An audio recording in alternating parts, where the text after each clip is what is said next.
Okay, so some of you had some questions about what we did in class the other day with Nurbs, and I wanted to just kind of give you a quick summary of a lot of that. So Nurbs are, if I create a Nurb surface here, which is what we're going to find under surfaces, Nurbs are made up of just sort of these curves that have sort of these patches generated between them. And so if I go to surface patch, you can see that they're kind of similar to a face, except for and if I go to an isoparm, that's kind of similar to an edge, except for it's kind of rounding. So think of our control vertices or our surface points. Surface point isn't really there. I think control vertices as being sort of our equivalent to a vertex inside of a polygon object. But instead of it drawing a perfectly straight line, it's going to round it and sort of automate the transition between the two. And so we get a little bit of a softer, more malleable object that feels like it's constantly smoothed, and we're getting some neat results with it. Now, that's pretty neat. So we can grab these isoparms if we wanted, and if I middle mouse, or I guess I don't want to do that.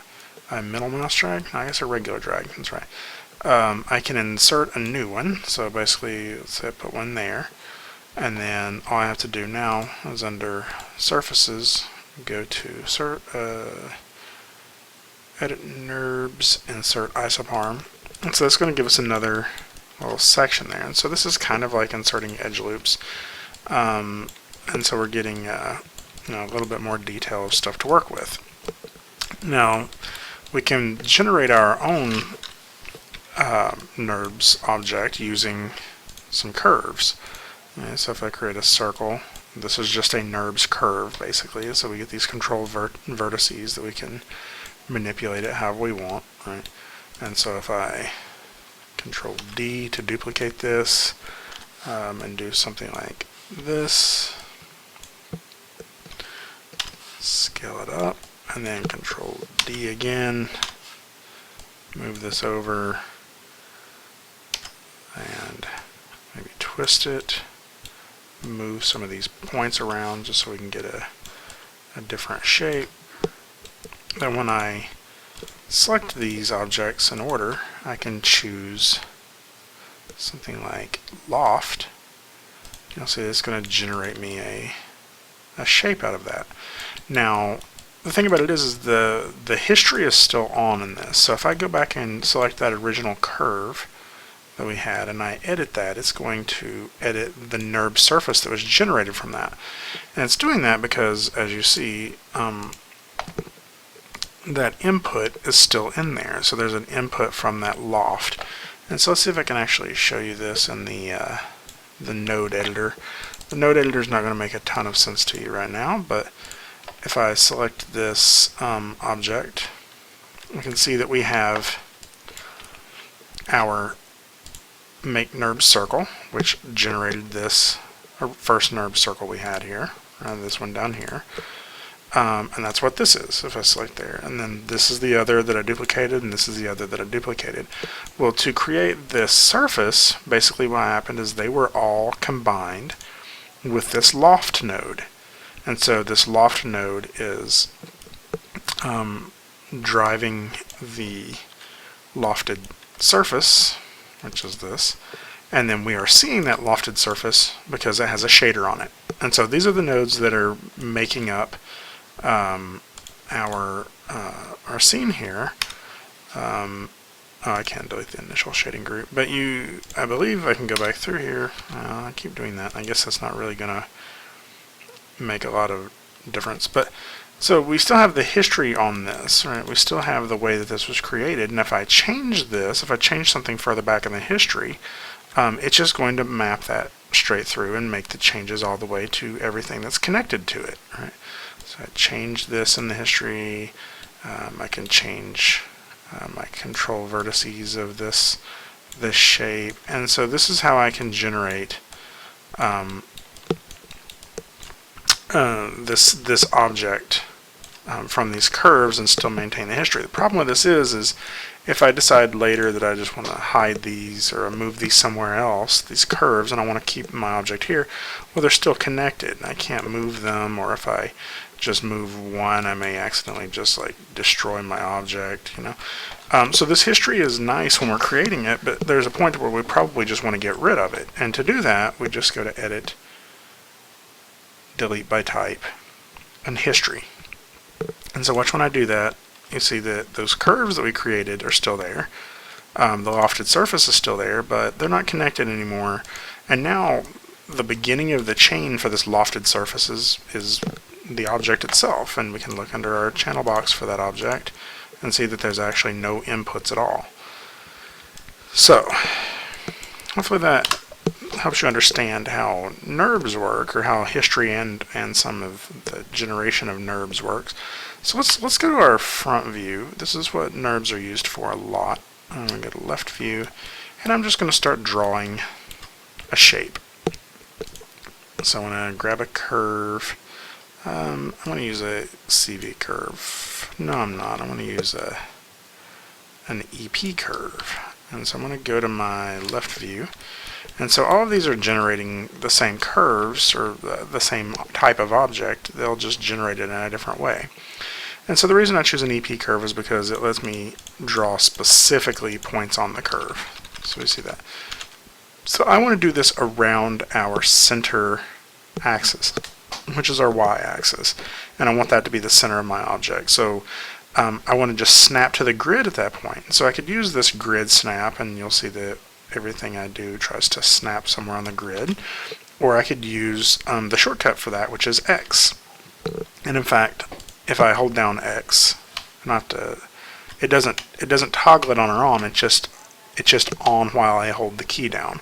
C is going to toggle on the curve snap, which is going to allow whatever I do to snap to a curve, and V is going to do point snap. So if we do the snap to a vertex or something like that, so it's X, C, and V are the snaps there. So I'm just going to hold down X and snap to my base here. I'm going to hold down X again and click a point out here, and then I'm just going to start sort of drawing out my my shape here, so we can get and so I'm approaching this but not touching it, and go a little wider, and so I'm just making a shape. Now I could stop here, but I still need the inside of my glass because I want this to seem like a solid object, not paper thin, right? And so I can keep clicking here, and then I'll just hold down X again when I'm ready to snap to the grid. And so now I have a nice curve there, and I can still go back in here with my control vertices and adjust this and do whatever I need to get the shape to be exactly what I want it to be. So now that I have this curve, what we can use is the revolve tool, which is right here. And as long as I have it selected, when I click it, you're going to see it revolves that around, and we have a goblet. And so for me, that's a little bit too large of a base.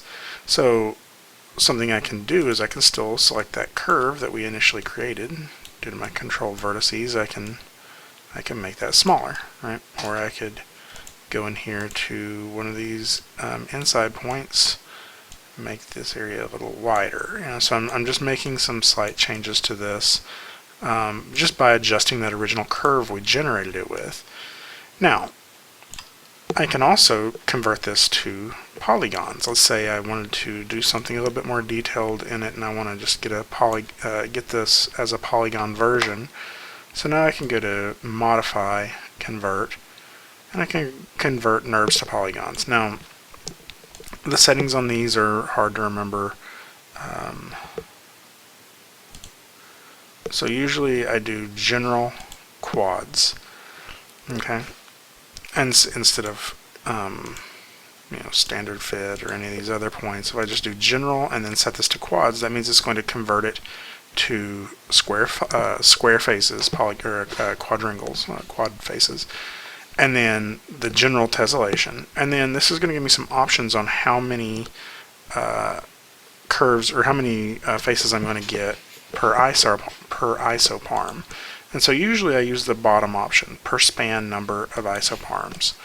And then I set this number, 3, 4, or 5. It doesn't really matter. I'm going to set it to like 4 right now and hit tessellate. And it gives me that option, or that version, a polygon version of the mug. Now let's say that's not what I wanted. I wanted to have more detail. The node that I used to create that still exists in the history, so I can go back here and make changes to that if I want. I can set that maybe to 5 and 5, or maybe it was that was too much and I needed it at 2 and 2. Okay, I would say I think 5 and 5 look pretty nice. It's a little too detailed for me, but actually it's probably more like 4 looks better.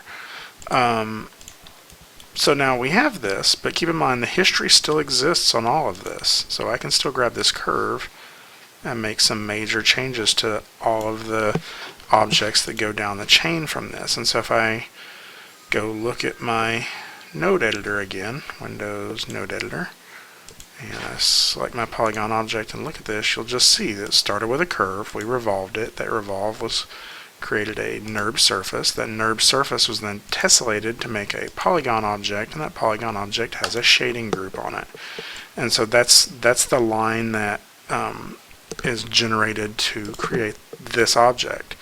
So now that's why this is called node-based editing, because although this isn't a straight line, I can have something else affect the object at any of these stages.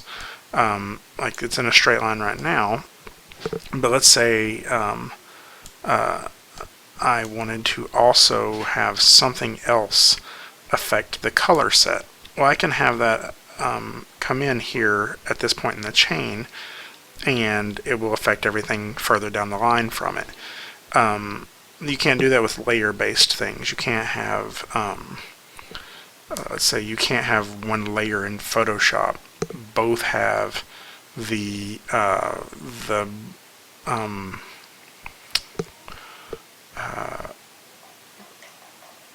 I'm trying to come up with a good example, like the blending mode set on it, and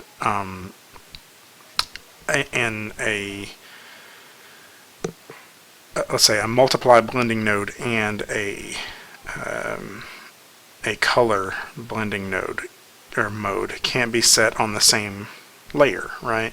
But in Maya it could, and so the results on that, I mean, who knows how to picture that inside of Photoshop because it's layer based, but you can have two different things happening at the same time, at the same step, and it doesn't have to be like, really we would have to pick or choose in Photoshop, right? Do you want the color blending mode layer to be above or below the multiply? They can't both be on the same level.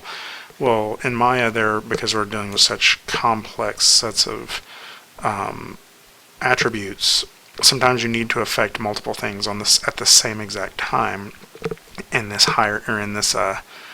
node chain, and so that's why this is working the way it is. So the thing we need to realize though is, like, eventually I'm going to do something to this model and it's going to mess up my other model, and so I just want to go ahead and make this polygon model now mine. Like, it's ready to do whatever I want to, and it's going to ignore how it was created. And again, we just do that by edit, delete by type, history, and you see it just disconnects it. And it didn't delete these objects, it just disconnected it from them. And so now these nodes are no longer affecting these nodes, and it doesn't remember the history of how it was made.